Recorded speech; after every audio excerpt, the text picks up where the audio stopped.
पाठ 1 सवेरा मॉर्निंग। पाठ परिचय इंट्रोडक्शन। सुबह होने पर पशु पक्षी और मनुष्य सभी जाग जाते हैं। प्रकृति के कण कण में ऊर्जा का संचार हो जाता है। सभी अपनी अपनी दिनचर्या में लग जाते हैं। सोचिए, लेट्स थिंक। यदि सूरज प्रतिदिन उदित न हो तो क्या होगा? सुबह सूरज निकलने पर चांद तारे क्यों और कहां छिप जाते हैं? नैतिक मूल्य, वैल्यूज, समय पर उठना, कर्तव्य बोध, प्रकृति चित्रण। सूरज निकला, पक्षी जागे, हम भी जागे, तुम भी जागे। नीचे ऊपर ऊपर नीचे वृक्ष खड़े थे आंखें मीचे। नाच उठे किरणों के आगे, टहनी पीछे पत्ते आगे। कोई इधर से कोई उधर से, निकले बच्चे अपने घर से। बस देखी तो दूर से भागे, इधर से भागे उधर से भागे। पाठ 2 कौन बलवान? Who is powerful? पाठ परिचय इंट्रोडक्शन। शरीर की ताकत से दिमाग की ताकत बड़ी होती है। प्रकृति में पाए जाने वाले सभी प्राणी, चाहे वे छोटे हों या बड़े, सबकी अपनी अपनी विशेषता होती है। सोचिए, लेट्स थिंक।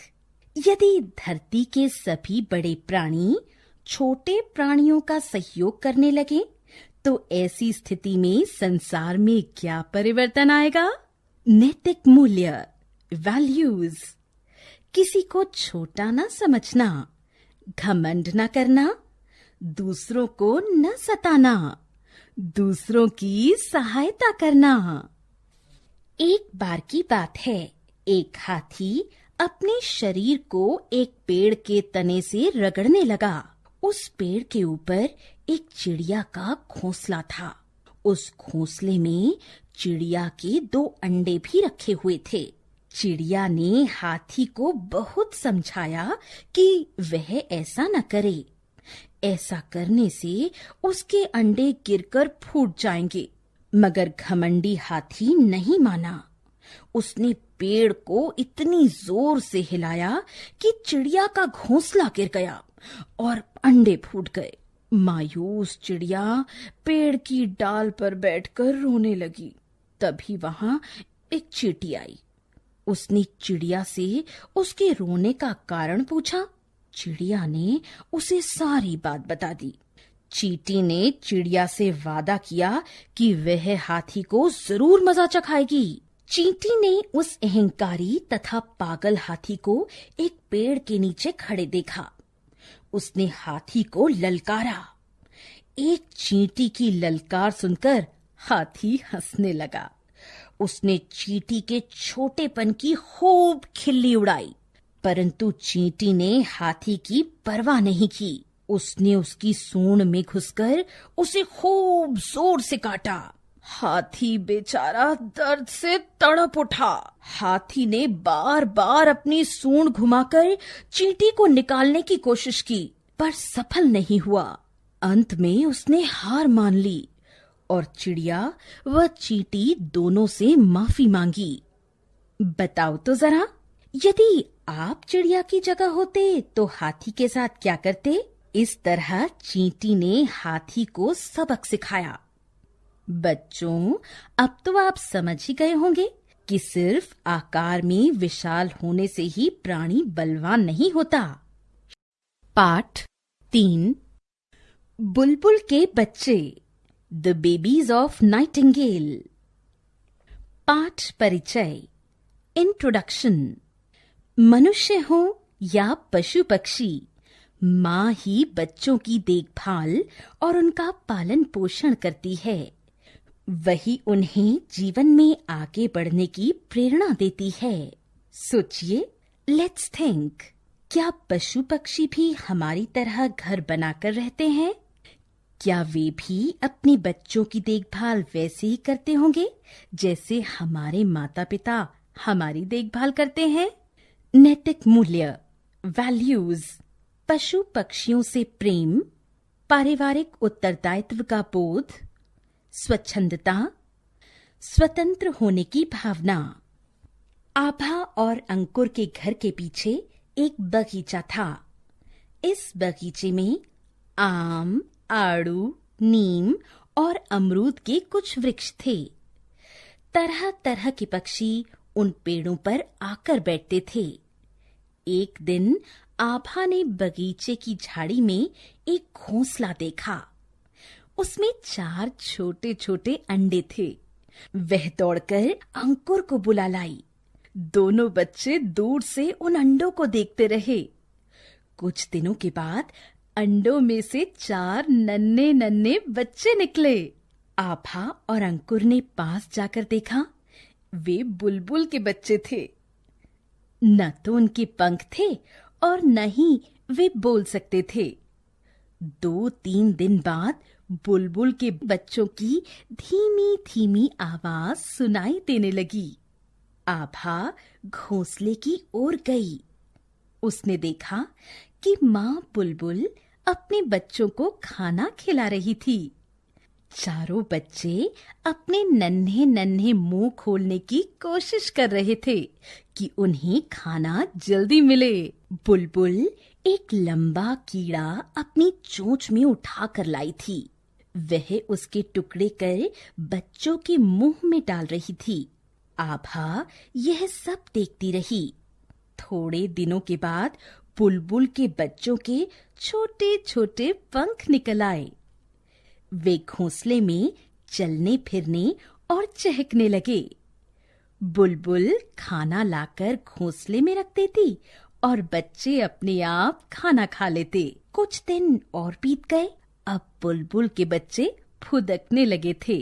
वे घोंसले से बाहर झाड़ी पर आने लगे थे। उनकी आवाज बड़ी मीठी थी। आभा और अंकुर उन्हें देखकर बहुत खुश होते। एक दिन ऐसा आया जब बुलबुल के बच्चे उड़ गए। घोंसला खाली देखकर आभा और अंकुर बहुत उदास हुए। पर माँ ने उन्हें समझाया, चिड़िया के बच्चे पंख निकल आने पर खुली हवा में उड़ना पसंद करते हैं। पाठ 4, चूजे और बिल्ली, the chicks and the cat. पाठ परिचय, इंट्रोडक्शन।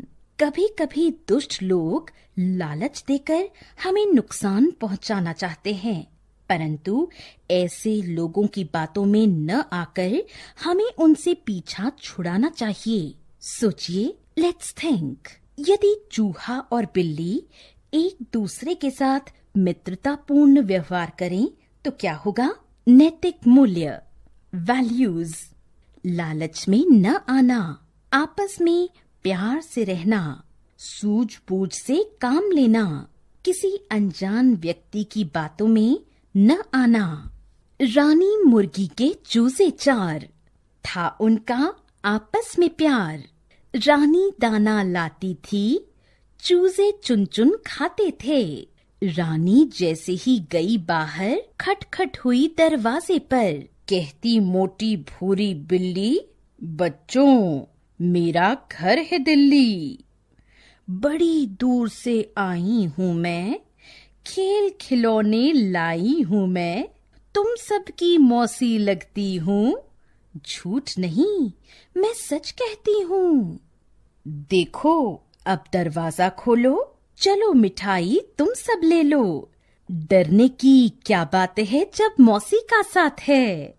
नहीं चाहिए खेल खिलौने, नहीं चाहिए हमें मिठाई। चूजे चूं चूं करके कहते, ला दो बस मौसी 2 कुत्ते। सुनते ही कुत्ते का नाम, समझी बिल्ली बिगड़ा काम। फिर तो भागी ऐसे बिल्ली, सीधे जा पहुंची वह दिल्ली। सयाना मेंढक, द वाइज फ्रॉग। एक था मेंढक और एक थी मेढकी। एक दिन मेढकी बाजार जा रही थी। रास्ते में उसे एक हाथी मिला।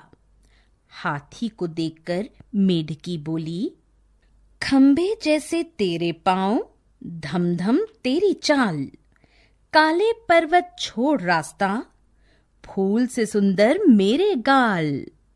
हाथी ने मेढकी की बात सुनकर उसे चिढ़ाते हुए कहा, हरी घास सा रंग है तेरा, छुटकी तुझको लगा जुकाम।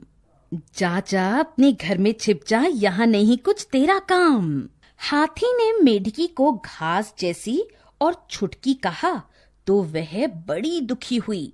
वह बाजार नहीं गई, वापस घर चली आई।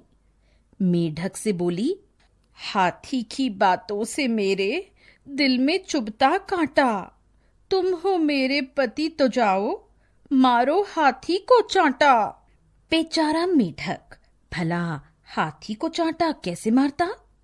उसने मेढकी को समझाया, तेरा मुखड़ा चंदा जैसा, कितने सुंदर तेरे गाल। हाथी तो अंधा पागल है, उसकी बात पे मिट्टी डाल। अपनी तारीफ सुनकर मेढकी खुश हो गई। फिर मेढक मेढकी दोनों फुदक फुदक कर बाजार गए। पाठ 5 पिकनिक। पाठ परिचय इंट्रोडक्शन। वैसे तो रविवार आराम का दिन होता है, किंतु इस दिन पिकनिक मनाने का मजा ही कुछ और है। आइए देखें कि जंगल के कुछ प्राणियों ने पिकनिक कैसे मनाई। सोचिए, लेट्स थिंक। यदि वास्तव में बिल्ली, चूहे, गिलहरी, चिड़िया आदि प्राणी मिलजुल कर रहते तो यह दुनिया कैसी होती? नैतिक मूल्य, वैल्यूज, मिलजुल कर रहना, आपसी सहयोग से सभी कार्य करना, अवकाश का दिन आनंद पूर्वक बिताना। आज रविवार है, चंपक वन के सभी पशु पक्षियों की छुट्टी का दिन। आज के दिन चंपक वन के कुछ जीव जंतु तो आराम करना चाहते हैं, लेकिन कुछ ऐसे भी हैं जो रविवार को मौज मस्ती में बिताना चाहते हैं। रविवार की सुबह आंख खुलते ही पूसी बिल्ली बोली, चलो आज हम सब पिकनिक मनाएं। चीकू चूहा, चीनू चिड़िया, छुटकी चींटी, गिल्लू गिलहरी सभी एक स्वर में बोल पड़े, हाँ हाँ चलो पिकनिक मनाएं, आज कुछ अच्छा बनाएं। पूसी बोली, क्यों ना आज हम खीर बनाएं, मैं दूध ले आऊंगी। चीकू बोला, तो फिर मैं चावल और इलायची ले आऊंगा। छुटकी चींटी ने कहा, मैं चीनी ले आऊंगी। गिल्लू बोला, मैं सूखे मेवे ले आता हूँ। चीनू चिड़िया भला क्यों पीछे रहती? वह बोली, मैं जलावन चुन लाती हूँ। पूसी बोली, ठीक है, सब अपने अपने काम में लग जाओ। थोड़ी देर के बाद बरगद के पेड़ के नीचे सभी अपना अपना सामान लेकर पहुँचे। सबने मिलकर आग जलाई। पूसी ने पतीले में दूध को इलायची के साथ गरम किया। चीकू ने पहले चावल साफ किया। जब दूध उबलने लगा तो उसमें चावल डाल दिया। दूध में चावल पकने लगा। थोड़ी देर में ही सबकी मेहनत रंग लाने लगी। खीर की खुशबू से सभी के मुंह में पानी आने लगा। चीनी और सूखे मेवे डालते हुए पूसी बोली, लो खीर तैयार हो गई। चीकू बोला, मुझसे तो अब रहा ही नहीं जाता, थोड़ा चखने को जी चाहता है। छुटकी चिड़िया ने डांट लगाई, थोड़ा धीरज रखो, एकदम गरम खीर से जीभ जल जाएगी। थोड़ी देर बाद सब खाने बैठे। खाते खाते सब बोल पड़े, वाह कितनी स्वादिष्ट खीर है, आज तो मजा आ गया, पिकनिक हो तो ऐसी। पाठ 6 किसी को न कहना, डोंट टेल एनीवन। पाठ परिचय इंट्रोडक्शन। कुछ लोग किसी भी बात को सिर्फ अपने तक सीमित नहीं रख सकते। वे किसी न किसी को अवश्य बोल देते हैं, जिसके कारण उन्हें पछताना भी पड़ता है। सोचिए, लेट्स थिंक। जो व्यक्ति किसी बात को गुप्त न रख पाए, उसे जीवन में किन किन परेशानियों का सामना करना पड़ता है। नैतिक मूल्य, वैल्यूज, आवश्यक बातों को गुप्त रखना, किसी का विश्वास न तोड़ना, लालच न करना, आनंद बोध। इंद्र देवताओं के राजा हैं। उनका एक हाथी है, बिल्कुल सफेद। नाम है ऐरावत। एक दिन ऐरावत धरती की दुनिया देखने निकला। रात का समय था। वह एक गन्ने के खेत में उतरा, लगा गन्ने खाने। वाह, क्या मीठा रस है! और ऐरावत ढेर सारे गन्ने खा गया। सुबह हुई। किसान ने खेत देखा और लगा चिल्लाने, कौन मेरे गन्ने खा गया? कौन मेरे गन्ने खा गया? आज रात को पकड़ूंगा बच्चों को। वह घर गया और मोटा रस्सा लेकर रात को खेत में आ गया। सूरज ढलते ही ऐरावत आसमान से उतरा। बड़े मजे ले लेकर गन्ने खाने लगा। किसान ने रस्से का फंदा बनाया, घुमाकर ऐरावत की गर्दन में डाल दिया। फंदे में फंसा सफेद हाथी देखा तो बहुत प्रसन्न हुआ। बोला, तुम तो इंद्रदेव के हाथी हो, तुम मेरे गन्ने क्यों खाते हो? क्या तुम्हारे यहाँ खाने को और कुछ नहीं मिलता? ऐरावत बोला, मिलता है, पर इतना मीठा गन्ना नहीं मिलता। सेब मिलते हैं, घड़े जितने बड़े और सुनहरे। अंगूर मिलते हैं, तरबूज जितने बड़े और बिना बीज के। किसान बोला, मुझे भी ले चलो अपने यहाँ। ऐरावत ने कहा, ठीक है, कल तुम तैयार रहना, पर किसी को बताना मत। किसान घर गया तो सोचा, माँ को बता दूं। बिना बताए गया तो माँ चिंता करेगी। माँ ने सुना तो बोली, मैं भी साथ चलूंगी। किसान ने कहा, ठीक है, किसी को बताना मत। माँ ने अपनी पड़ोसिन को बताया, पड़ोसिन ने अपनी सहेली को, सहेली ने अपने पति को। बस बात फैलती गई और किसान के खेत में भीड़ लग गई। ऐरावत आसमान से उतरा, सब पेड़ पौधों के पीछे छुप गए। किसान को देख ऐरावत बोला, मेरी पूंछ पकड़ लो। किसान बड़ा सा थैला लेकर पूंछ पकड़ने लगा। माँ ने किसान की टांगे पकड़ ली और धीरे धीरे सब एक दूसरे को पकड़कर तैयार हो गए। ऐरावत उड़ा तो लोग भी उड़ने लगे। अचानक ऐरावत बोला, किसान भाई, थैला क्यों लाए हो? किसान बोला, थैले में घड़े जितने बड़े सेब और तरबूज जितने बड़े अंगूर भर कर लाऊंगा। ऐरावत ने फिर पूछा, कितने बड़े? किसान ने पूंछ छोड़कर हाथों से दिखाना चाहा। बस फिर क्या था, धम धम धम धम धड़ाम। अगले ही पल सब धरती पर लौट रहे थे।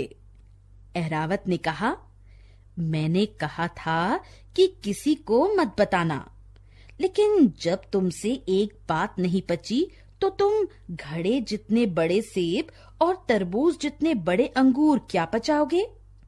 और ऐरावत अकेला ही आसमान में उड़ गया। पाठ 7, चाचा नेहरू। पाठ परिचय, इंट्रोडक्शन। हमारे देश में अनेक ऐसे महापुरुष हुए हैं जिन्होंने अपने तन मन धन से भारत एवं भारतीयों की सेवा की है। पंडित नेहरू भी उनमें से एक थे। सोचिए, लेट्स थिंक। चाचा नेहरू यदि आज भी जीवित होते तो आप उनसे मिलकर क्या क्या बातें करते? नैतिक मूल्य, वैल्यूज, देश प्रेम की भावना का विकास, महान व्यक्तियों के प्रति श्रद्धा, सम्मान का भाव। पंडित जवाहरलाल नेहरू स्वतंत्र भारत के प्रथम प्रधानमंत्री तथा अहम स्वतंत्रता संग्राम सेनानी थे। इनके पिताजी का नाम पंडित मोतीलाल नेहरू तथा माताजी का नाम श्रीमती स्वरूप रानी था। इनके पिताजी एक प्रसिद्ध वकील थे। पंडित जवाहरलाल नेहरू का जन्म 14 नवंबर 1889 को उत्तर प्रदेश के इलाहाबाद नामक शहर में हुआ था। इनके जन्म दिवस को पूरा भारतवर्ष बाल दिवस के रूप में मनाता है, क्योंकि ये बच्चों से बहुत प्यार करते थे और बच्चे इन्हें चाचा नेहरू कहकर पुकारते थे। पंडित जवाहरलाल नेहरू ने स्कूली शिक्षा हैरो से और कॉलेज की शिक्षा ट्रिनिटी कॉलेज लंदन से पूरी की थी। 1912 में ये भारत लौटे। तब तक यहाँ आजादी की लड़ाई शुरू हो चुकी थी। आजादी की लड़ाई में इनका तन मन धन से सहयोग रहा। ये महात्मा गांधी के बताए हुए मार्ग पर चलते थे। बापू भी इनसे बहुत स्नेह रखते थे। ये स्वतंत्रता संग्राम के दौरान कई बार जेल भी गए, लेकिन इन्होंने हार नहीं मानी। ये निरंतर संघर्ष करते रहे। चाचा नेहरू बड़े ही कर्मठ व ईमानदार व्यक्ति थे। इनका कहना था कि हमें लगन से कार्य करना चाहिए, तभी राष्ट्र उन्नति के शिखर पर पहुंचेगा। चाचा नेहरू आराम को पाप समझते थे। नेहरू जी के शासनकाल में जनता सुखी थी और कहती थी कि यदि ऐसे प्रधानमंत्री निरंतर बनते रहे तो भारत का चहुमुखी विकास होता रहेगा। पाठ 8 पेड़ ट्री। पाठ परिचय इंट्रोडक्शन। पेड़ पौधे हमें हरियाली, छांव, फल फूल, दवा, लकड़ी और ताजी हवा देते हैं। वे वर्षा कराने में भी सहायक होते हैं। हमें पेड़ों को नहीं काटना चाहिए। सोचिए, लेट्स थिंक, यदि वृक्षों की संख्या निरंतर घटती रही तो एक दिन क्या होगा? नैतिक मूल्य, वैल्यूज, पेड़ पौधों का महत्व समझना, वातावरण की सुरक्षा, वृक्षारोपण को बढ़ावा, परोपकार की भावना रखना। जहां कहीं उग जाते पेड़, सबको हवा लुटाते पेड़। बरखा को बादल से छीन, धरती पर ले आते पेड़। हरे भरे पत्तों से खूब, पंखा सा झल जाते पेड़। दान सभी को कर देते, अपने फल कब खाते पेड़। जन जन की सेवा में लीन, घर घर पूजे जाते पेड़। पाठ 9 सोनू ने पकड़ी तितली। Sonu caught a butterfly। पाठ परिचय इंट्रोडक्शन। तितली, चिड़िया तथा अन्य बहुत से जीव जंतु अत्यंत सुंदर और मनमोहक होते हैं। बच्चे कभी कभी अपनी खुशी के लिए इन जीवों को तंग करते हैं, जो कि अनुचित है। सोचिए, लेट्स थिंक, क्या हमें अपनी खुशी के लिए दूसरों को परेशान करना चाहिए? नैतिक मूल्य, वैल्यूज, किसी को कष्ट न देना, सभी जीवों से प्रेम करना, बड़ों का आदर करना। एक थी तितली, उसके पंख बहुत कोमल और सुंदर थे। उसके पंखों में कई रंग थे, पीला, नीला और लाल। तितली रोज एक बगीचे में जाती थी। बगीचे में रंग बिरंगे फूल खिले थे, लाल, पीले, सफेद, गुलाबी। तितली फूलों पर बैठती और उनका रस पीती थी। वह फूलों से मीठी मीठी बातें भी करती थी। फूल उसे देखकर बहुत खुश होते थे। एक दिन उस बगीचे में कुछ बच्चे आए। वे इधर उधर दौड़ रहे थे। तभी तितली उड़ती हुई आई। बच्चों ने उसे देखा। वे सब उसके पीछे भागे। तितली छिपकर एक बड़े से फूल पर बैठ गई। बच्चों को तितली नहीं दिखी। वे दूसरी तरफ भागे। एक बच्चा सोनू बहुत शरारती था। उसे तितली सुंदर लगी। उसने सोचा, इसे पकड़ लूं तो इसके साथ खेलूंगा। सोनू चुपके चुपके तितली की तरफ बढ़ा। तितली उड़कर दूसरे फूल पर चली गई, लेकिन सोनू ने उसे पकड़ लिया। तितली पंख फड़फड़ाने लगी। सोनू ने उसे कसकर पकड़े रखा। बाकी बच्चे बगीचे का चक्कर लगाकर लौट आए। सोनू ने उन्हें तितली दिखाई। तितली अब पंख नहीं हिला रही थी। सबने कहा, सोनू, इसे छोड़ दो, यह मर जाएगी। सोनू बोला, नहीं नहीं, मैं इसे धागे से बांध कर उड़ाऊंगा, पतंग की तरह। सभी ने सोनू को समझाया, पर वह नहीं माना। वह तितली को घर ले आया। उसके पिताजी ने देखा कि वह कुछ छिपा रहा है। उन्होंने पूछा, तुम्हारे हाथ में क्या है? सोनू बोला, तितली है पिताजी। पिताजी ने पूछा, क्या करोगे इसका? सोनू ने कहा, इसे धागे से बांधकर उड़ाऊंगा। पिताजी बोले, ठीक है, मां से बोलो कि मुझे एक रस्सी दें, मैं भी तुम्हें बांधकर छत। सोनू चीख उठा, नहीं नहीं। पिताजी बोले, क्यों नहीं? इतनी सुंदर और कोमल तितली को तुमने इस तरह पकड़ कर रखा है। सोनू बीच में ही बोल उठा, पिताजी, मैं अभी इसे छोड़ देता हूं। नहीं, इसे किसी फूल पर बैठा दो, पिताजी ने समझाते हुए कहा। सोनू ने तितली को गमले में लगे एक फूल पर बिठा दिया। तितली चुपचाप पड़ी रही। फिर कुछ हिली, पंख फड़फड़ाए और उड़ने लगी। थोड़ा सा उड़ी, अधिक न उड़ सकी। वह फूल पर बैठ गई। तितली फिर उड़ने लगी। सोनू उसे देखता रहा। वह एक लंबा चक्कर लगाकर सोनू के पास आई। उसे छुआ, मानो कह रही हो, धन्यवाद, मुझे छोड़ने का बहुत बहुत धन्यवाद। पिताजी कह रहे थे, देखो सोनू, कितनी खुश लग रही है अब तितली।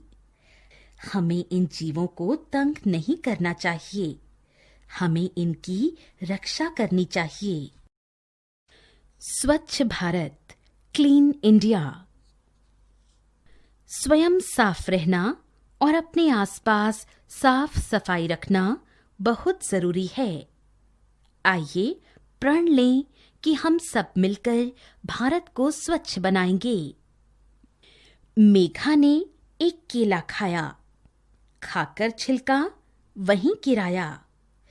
तभी वहां एक मैना आई, सिर पकड़कर वह झल्लाई। अपनी चोंच खोलकर मैना ने उस छिलके को तुरंत उठाया, छिलका कूड़े दान में डाला, प्यार से मेघा को समझाया। मैना बोली, ठीक नहीं है सड़क पर यूं कूड़ा फैलाना। प्यारी मेघा, हम सबको है प्यारा भारत स्वच्छ बनाना। हम सब सदा घरों में अपने साफ सफाई रखते हैं, फिर बोलो सड़कों गलियों को क्यों हम गंदा करते हैं। साफ रहेंगे, साफ रखेंगे, आज कसम हम खाते हैं। कहीं नहीं होगी गंदगी, चलो भारत स्वच्छ बनाते हैं। पाठ 10, मेरी कहानी, माई स्टोरी। पाठ परिचय, इंट्रोडक्शन। इंजन के आविष्कार ने मनुष्यों के जीवन को सुख सुविधाओं से भर दिया। रेलगाड़ी भी उन सुविधाओं में से एक है। सोचिए, लेट्स थिंक। यदि मनुष्य ने कार, साइकिल, मोटरसाइकिल, बस, रेलगाड़ी, हवाई जहाज आदि वाहन न बनाए होते तो क्या होता? नैतिक मूल्य, वैल्यूज, तकनीकी ज्ञान का विकास, वैज्ञानिक आविष्कारों को समझना, साधारण घटनाओं से बड़ी बातें सीखना। बच्चों, मैं रेलगाड़ी हूं। तुमने रेलगाड़ी पर बैठकर यात्रा अवश्य की होगी। क्या तुम मेरे बारे में जानना चाहते हो? तो लो सुनो, मेरी कहानी मेरी ही जुबानी।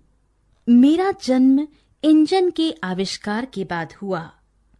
इंजन का आविष्कार एक अंग्रेज बालक ने किया था। उसका नाम जॉर्ज ब्रेटन था।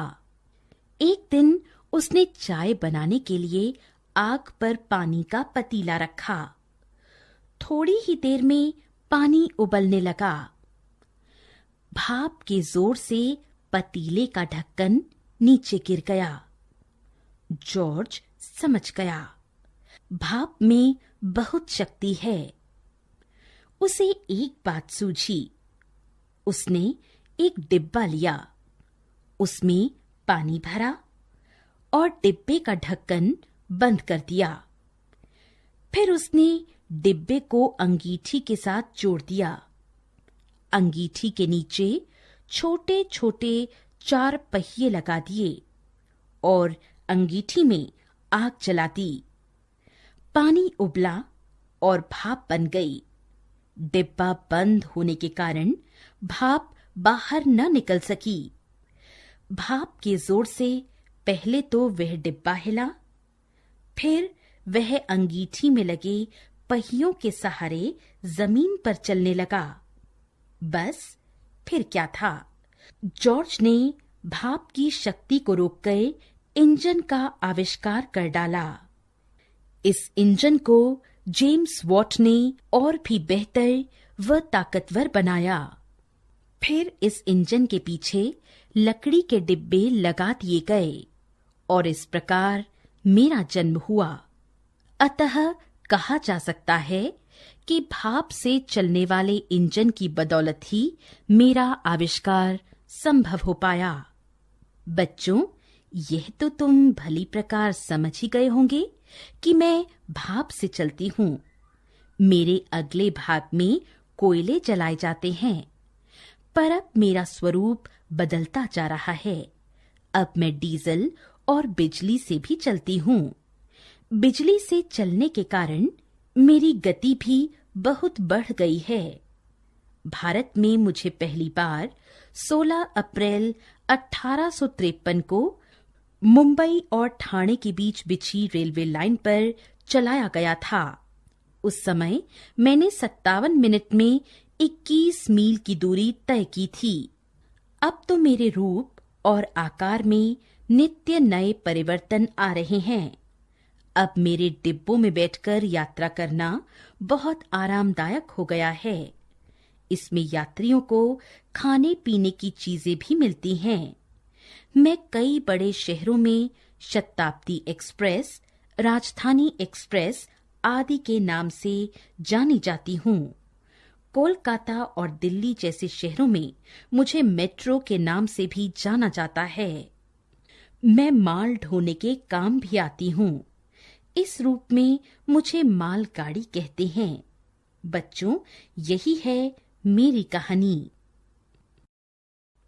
पाठ 11। हमारे सहायक, आर हेल्पर्स। पाठ परिचय, इंट्रोडक्शन। हम समाज में आपसी सहयोग के बिना नहीं जी सकते। अपनी बहुत सी जरूरतों के लिए हम समाज के विभिन्न लोगों पर निर्भर हैं। हमें उनका आदर करना चाहिए। सोचिए, लेट्स थिंक। हमें अपने किन किन कामों के लिए किन किन सहायकों की मदद लेनी पड़ती है। नैतिक मूल्य, वैल्यूज, कर्मठता, मेहनत, परस्पर सहयोग की भावना, सबको सम्मान देना, किसी काम को छोटा न समझना। ये सब पौधे कौन उगाता? सुंदर उपवन कौन बनाता? यह सब है माली का काम, मंगत राम है उसका नाम। पौधे लगाता, पानी देता, भांति भांति के पेड़ उगाता। कारीगर हैं अपने राधे श्याम, ये बढ़ई का करते काम। लकड़ी की जो चीजें सारी, सोफा, मेज और अलमारी, फर्नीचर मजबूत बनाते, जिसे घरों में सभी सजाते। ये है दर्जी इमरान भाई, कपड़ों की कर रहे सिलाई। मैंने इनसे फ्रॉक सिलवाई, मामू ने अचकन बनवाई। दीदी ने है सूट सिलवाया, चाचा ने कुर्ता बनवाया। सड़क किनारे देखो भाई, बिल्लू मोची पड़े दिखाई। जूतों की कर रहे सिलाई, टूटी चप्पल नई बनाई। काका कहे हम उन्हें बुलाते, काका मेहनत करके खाते। यह किसान है खेती करता, पेट सभी लोगों का भरता। यही खेत में अन्न उगाता, सब्जी और फल भी उपजाता। बहुत कठिन है इसका काम, करता कभी नहीं आराम। बच्चों अवश्य करो विचार, कितना ये करते उपकार। इनके बिना है नहीं गुजारा, बच्चों है ये फर्ज तुम्हारा। करो सदा तुम इनसे प्यार, इनसे करो मधुर व्यवहार। पाठ 12 होली। पाठ परिचय, इंट्रोडक्शन। त्योहार हमारे जीवन में खुशियां व उमंग लेकर आते हैं और हमें कोई न कोई सीख अवश्य देते हैं। होली भी एक ऐसा ही त्योहार है। सोचिए, लेट्स थिंक। यदि होली के अवसर पर आपकी आंखों में रंग चला जाए तो आप क्या करेंगे? नैतिक मूल्य, वैल्यूज, आनंद बोध, आस्तिकता की भावना का विकास, मिलजुल कर प्रेम पूर्वक रहना, बुराई से दूर रहना। भारत के प्रमुख त्योहारों में से होली एक महत्वपूर्ण त्योहार है। इस दिन हम एक दूसरे को रंग लगाते हैं और स्वादिष्ट पकवान खाते हैं। इस दिन अच्छे अच्छे कपड़े पहने जाते हैं। शाम के समय एक दूसरे के घर जाकर मिठाइयां बांटी जाती हैं। इसी दिन से नए संवत्सर का शुभारंभ होता है। यह त्योहार फाल्गुन मास की पूर्णिमा के दिन मनाया जाता है। होली के एक दिन पूर्व होलिका दहन किया जाता है। उसमें जौ, गेहूं की बालियां आदि जलाई जाती हैं। होलिका राक्षस राज हिरण्यकशिपु की बहन थी। उसके पास एक ऐसी दुशाला थी जिसे ओढ़ने पर अग्नि उसे जला नहीं सकती थी। हिरण्यकशिपु बहुत ही अहंकारी राक्षस था। अपनी तपस्या के बल पर उसने ईश्वर से अनेक वरदान प्राप्त कर लिए थे। वह स्वयं को ही ईश्वर मान बैठा था और चाहता था कि पूरे लोक में उसकी ही पूजा हो। डर के मारे सभी लोग उसकी ही पूजा करते थे। उसका एक पुत्र था, प्रहलाद। प्रहलाद अपने पिता को भगवान नहीं मानता था। वह भगवान विष्णु की पूजा करता था, उनको ही सर्वव्यापी मानता था। वह दिन रात उनका स्मरण करता था। हिरण्यकशिपु ने अपने पुत्र प्रहलाद को भगवान विष्णु की उपासना करने के लिए दंडित किया। तरह तरह से प्रताड़ित किया। फिर भी प्रहलाद ने भगवान विष्णु की उपासना नहीं छोड़ी। अंत में हिरण्यकशिपु ने प्रहलाद को मृत्यु दंड देने का निर्णय लिया। उसने होलिका के साथ मिलकर प्रहलाद को आग में जला देने की योजना बनाई। हिरण्यकशिपु ने लकड़ियों का ढेर इकट्ठा करवाया। होलिका अपनी दुशाला ओढ़कर बड़े प्रेम से प्रहलाद को अपनी गोद में लेकर लकड़ियों के ढेर पर बैठ गई। राक्षस राज के कहने पर लकड़ियों के ढेर में आग लगा दी गई। हिरण्यकशिपु ने सोचा था कि प्रहलाद आग में जलकर भस्म हो जाएगा, लेकिन जाको राखे साइयां मार सके न कोई। संयोग से उसी समय बड़े जोर की आंधी आई और होलिका की दुशाला उस तेज आंधी में उड़ गई। दुशाला उड़ते ही होलिका के शरीर में आग लग गई, परंतु विष्णु भक्त प्रहलाद को अग्नि छू भी न सकी। इस तरह बुरी नीयत रखने वाली होलिका आग में जलकर भस्म हो गई। होलिका बुराई का प्रतीक है। उसका आग में जलने का अर्थ है बुराइयों का जलकर समाप्त हो जाना। होलिका के नाम पर ही इस त्योहार का नाम होली पड़ा है। होली के एक दिन पूर्व होलिका दहन के अवसर पर सभी लोग बुराइयों की प्रतीक अपनी शत्रुता को छोड़ देते हैं और प्रेम पूर्वक एक दूसरे के गले मिलते हैं। वस्तुतः रंगों का यह त्योहार हमें प्रेम और भाईचारे का संदेश देता है। पाठ 13 चालाक खरगोश, द क्लेवर रैबिट। पाठ परिचय, इंट्रोडक्शन। कभी कभी अपने से अधिक ताकतवर पर भी बुद्धि की ताकत से विजय प्राप्त की जा सकती है। कहा भी गया है, शरीर की ताकत से बड़ी बुद्धि की ताकत होती है। सोचिए, लेट्स थिंक। यदि आपको देश का राजा बना दिया जाए तो आप क्या करेंगे? नैतिक मूल्य, वैल्यूज, सूझबूझ से काम लेना, सहायता करना, जीव जंतुओं में रुचि, मनोरंजन, आनंद बोध। किसी जंगल में एक शेर रहता था। वह प्रतिदिन कई जानवरों को मारकर खा जाता था।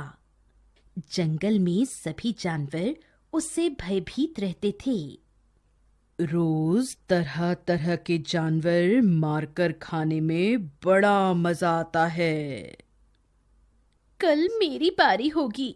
आज उसने मेरी पत्नी को खाया है, कल वह अवश्य मुझे मारकर खाएगा। एक दिन सभी जानवर मिलकर शेर के पास गए। हे वन के स्वामी, अब इस जंगल में थोड़े ही जानवर रह गए हैं। यह जंगल जानवरों से खाली होता जा रहा है। तो मैं क्या करूं? यदि मैं जानवरों को न मारूं तो मेरा पेट कैसे भरेगा? हे वनराज, हम सभी ने एक उपाय खोजा है। हम लोगों में से एक जानवर प्रतिदिन स्वयं आपकी सेवा में हाजिर हो जाएगा। उसे खाकर आप अपनी भूख मिटा सकते हैं। शेर जोर जोर से हंसता है। हा हा हा हा हा हा हा। चलो अच्छा है, अब मुझे गुफा में बैठे बैठे ही भोजन मिल जाएगा। शिकार के लिए इधर उधर भटकना नहीं पड़ेगा। एक दिन खरगोश की बारी आई। शेर भूख से तड़प रहा था। वह खरगोश को देर से आया देखकर क्रोधित हो उठा। आज मरना तो है ही, फिर आराम से क्यों न चलूं? काश मैं अपनी जान बचा पाता। हे भगवान, अब तू ही राह दिखा। अरे दुष्ट, एक तो तू इतना छोटा है, कि तुझे मारकर खाने से मेरी भूख भी नहीं मिटेगी। ऊपर से तू इतनी देर से आया है। तुम्हारे देर से आने की सजा आज पूरा जंगल पाएगा। खरगोश रोनी सूरत बनाकर कहता है, महाराज, इसमें मेरी कोई गलती नहीं। मुझे रास्ते में दूसरा शेर मिल गया था, उसी ने मुझे रोक लिया था। कहाँ है वह दुष्ट शेर जो मेरे राज्य में गड़बड़ी पैदा करना चाहता है?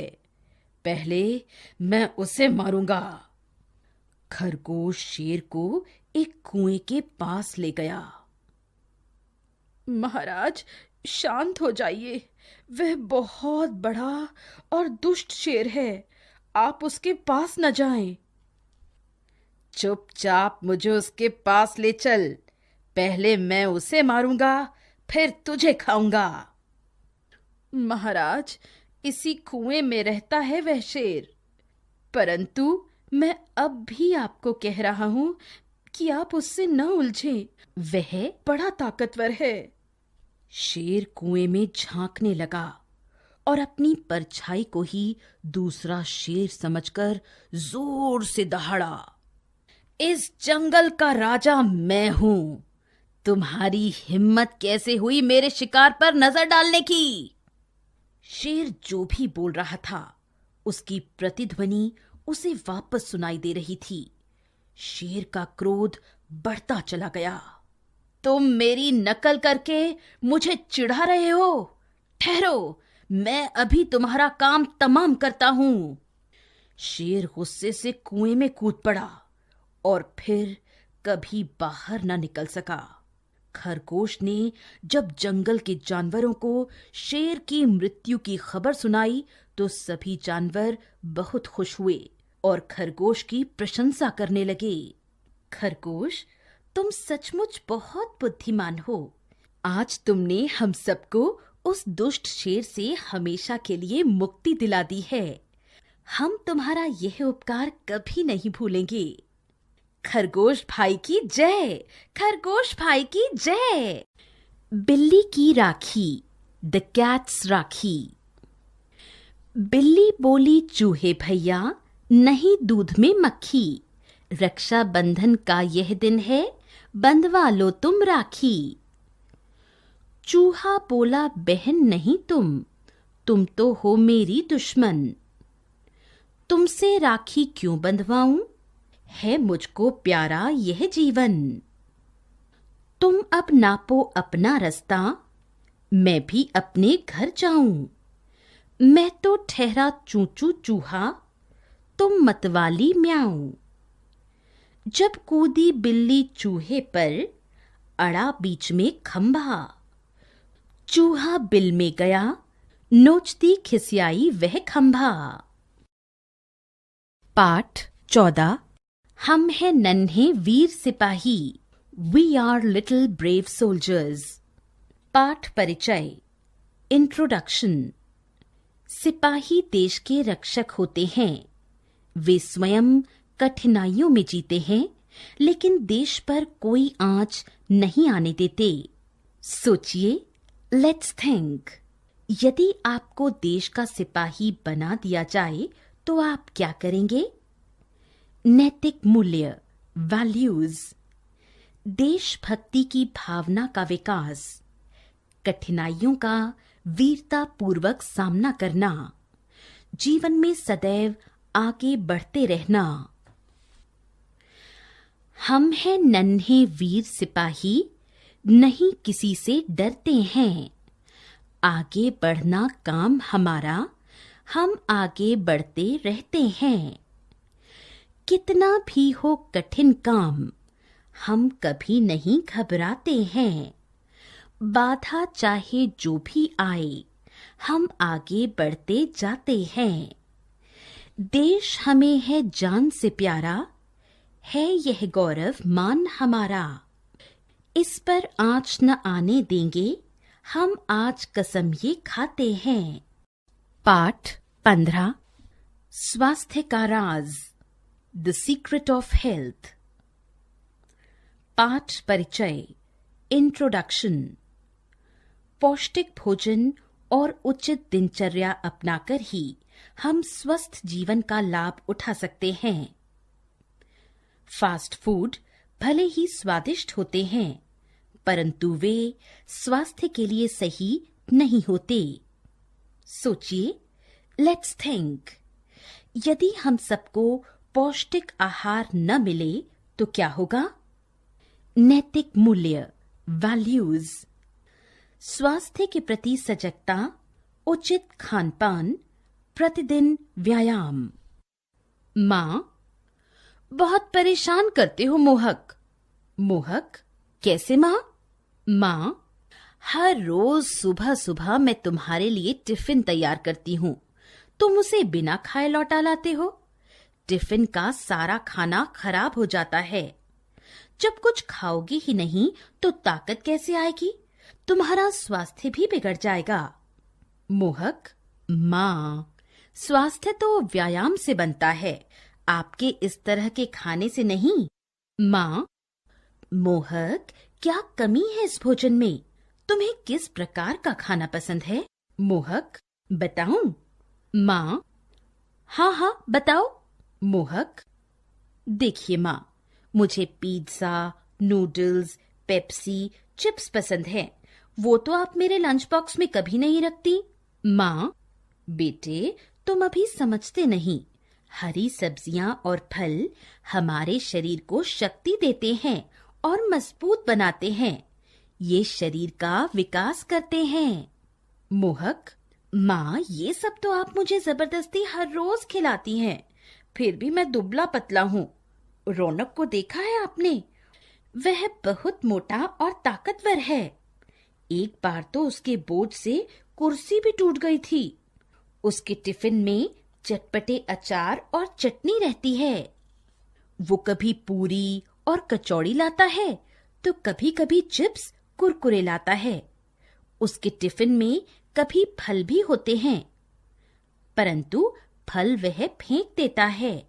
माँ, मोहक, मोटे होने का यह मतलब नहीं कि वह ताकतवर है। मोटापा तो एक रोग है। ये शरीर को ताकतवर नहीं बल्कि कमजोर करता है। मोटापा तो अनेक बीमारियों का घर है। मोटापे का मतलब ताकत नहीं है। मैं अभी रौनक से मिलकर आई हूँ। बस पकड़ने के लिए जरा सा दौड़ा कि गिर पड़ा। पांव की हड्डी टूट गई। प्लास्टर चढ़ा है। डॉक्टर ने उसे अपना खाना पीना ठीक करने के लिए कहा है। मोहक, माँ, खाना पीना ठीक करने से क्या मतलब है? माँ, मैं तुम्हें ये सारी बातें विस्तार से बताऊंगी, लेकिन पहले तुम कपड़े बदलो और हाथ मुंह धोकर खाना खाने बैठो। मोहक कपड़े बदल कर आता है। मोहक, अब बताइए माँ कि पौष्टिक आहार क्या होता है? माँ, मोहक, पौष्टिक आहार का मतलब है ऐसा भोजन जो शरीर को पुष्ट रखे, ताकतवर बनाए। मोहक, माँ, पौष्टिक आहार में क्या क्या होता है? माँ, रोटी, दाल, भात, हरी सब्जियां, फल, दूध, पनीर आदि पौष्टिक आहार हैं। मोहक, ठीक है माँ, अब मैं दाल, पालक और लौकी की सब्जी भी खाऊंगा, दूध भी पीऊंगा, फल भी प्रतिदिन खाऊंगा। माँ, और खेल व व्यायाम? मोहक, हाँ हाँ, व्यायाम के साथ साथ खेल के मैदान में भी ताकत दिखाऊंगा। पाठ 16, जापान, जापान। पाठ परिचय, इंट्रोडक्शन। जिस देश के लोग मेहनती और ईमानदार होते हैं, वह देश आत्मनिर्भर बन जाता है और निरंतर उन्नति करता जाता है। जापान भी एक ऐसा ही देश है। सोचिए, लेट्स थिंक, हम आत्मनिर्भर कैसे बन सकते हैं? नैतिक मूल्य, वैल्यूज, देश विदेश की जानकारी, मेहनती व ईमानदार बनने की प्रेरणा। जापान एक छोटा किंतु धनवान देश है। यहाँ के लोग बहुत मेहनती होते हैं। इस देश के लोग हर काम लगन से करते हैं। यहाँ बनी कारें, कंप्यूटर, टेलीविजन आदि वस्तुएं पूरे संसार में बिकती हैं। जापान समुद्र के छोटे छोटे द्वीपों पर बसा है। यहाँ के लोग लकड़ी के घर बनाते हैं। जमीन पर घास से बनी चटाई बिछाते हैं, जिसे वे टटामी कहते हैं। घर के भीतर सामान बहुत कम होता है। सभी लोग भूमि पर सोते हैं। ऐसे हल्के घर बनाने का मुख्य कारण यह है कि जापान में भूकंप आते रहते हैं। ऐसे में यदि घर गिर जाए तो जान माल का नुकसान नहीं होता है। यहाँ के लोगों को फूल बहुत पसंद हैं। वे घर के आसपास फूलों के पौधे अवश्य उगाते हैं। इसलिए जापान फूलों का देश कहलाता है। यहाँ चेरी नामक पेड़ पर सुंदर फूल खिलते हैं। जापानी चेरी उत्सव मनाते हैं। उत्सव या कोई त्योहार मनाते समय ये अपना पारंपरिक पहनावा किमोनो पहनते हैं। इनके प्रिय खेल बेसबॉल तथा सुमो एक प्रकार की कुश्ती है। जापान पर्वतों से घिरा एक सुंदर देश है। इसकी राजधानी टोक्यो है। यहाँ की मुद्रा को येन कहते हैं। जापान की राष्ट्रभाषा जापानी है। पाठ 17 रंग बिरंगी धरती, द कलरफुल अर्थ। पाठ परिचय, इंट्रोडक्शन। यह धरती बहुत ही सुंदर है। हरे भरे वृक्षों और रंग बिरंगे फूलों से सजी इस धरती का संरक्षण करना हमारा कर्तव्य है। सोचिए, लेट्स थिंक, यदि पृथ्वी पर पेड़ पौधे न हों तो क्या होगा? कल्पना कीजिए। नैतिक मूल्य, वैल्यूज, पर्यावरण की स्वच्छता के प्रति सजगता, प्रकृति चित्रण का बोध, वन एवं वन्य जीवों के प्रति प्रेम का भाव। रंग बिरंगी धरती बच्चों, रंग बिरंगी धरती। देखो बच्चों, इस धरती पर वृक्ष हरे लहराते, इस पर बैठे पक्षी मीठे मीठे राग सुनाते। इनके नीचे रोज सवेरे छोटी हिरनी चरती। रंग बिरंगी धरती बच्चों, रंग बिरंगी धरती। ऊंचे ऊंचे पर्वत नदियां, सबकी बात निराली। इसकी शान बढ़ा देती है जंगल की हरियाली। बूढ़ी नानी इस जंगल की हरदम रक्षा करती। रंग बिरंगी धरती बच्चों, रंग बिरंगी धरती। जंगल का धरती से बच्चों बड़ा पुराना नाता। बाघ सिंह गैंडे हाथी को सारा जंगल भाता। पानी और हवा जंगल की सबकी पीड़ा हरती। रंग बिरंगी धरती बच्चों, रंग बिरंगी धरती। हरे भरे लहराने वाले जंगल को मत काटो। मार जंगली जीवों को तुम, मौत न सबको बांटो। जीवन जंगलों के मिटते ही सारी दुनिया मरती। रंग बिरंगी धरती बच्चों, रंग बिरंगी धरती। मीठा बोलो, स्पीक स्वीटली। कौवा काला, कोयल काली, पर दोनों की चाल निराली। कौवा काव काव चिल्लाता, डांट सभी से दिन भर खाता। कोयल मीठा राग सुनाती, सबके मन को बड़ा लुभाती। तुम न कभी कौवा बन जाना, और न दिन भर छिड़की खाना। बच्चों, हरदम मीठा बोलो, प्यार सभी से जी भर ले लो।